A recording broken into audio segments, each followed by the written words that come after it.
Buat report polis bagi tahu permit kubur yang berwarna biru yang dikeluarkan oleh hospital telah ditahan oleh pihak masjid yang mana dia tidak ada kuasa dari segi undang untuk menahan permit kubur tersebut.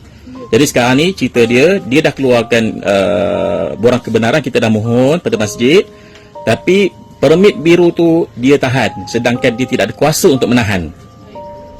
Buat report yang tu. Kemudian panjangkan report tersebut kepada pihak JAIS, kepada pihak MPAJ. Jadi cik report tu bila dapat kena buat kopi, lepas tu hantar kepada Pihak-pihak yang berkenaan. Ya. Kalau katakan pihak keluarga nak ambil tindakan pada pihak JAIS, pada pihak masjid, silakan. Kalau nak ambil tindakan undang, itu saya punya pandangan.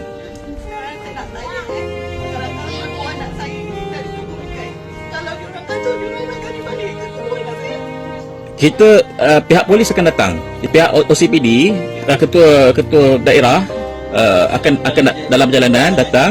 Dia yang boleh bagi kata putus untuk meneruskan tanam, dan tak ada orang boleh gali balik melainkan dengan perintah mahkamah. Sekarang ni jenazah bukan kes pembunuhan, bukan kes yang melibatkan mahkamah. So by right kita ada permit untuk ke bumi, tak ada orang boleh kacau. Nah, itu saja. Betul.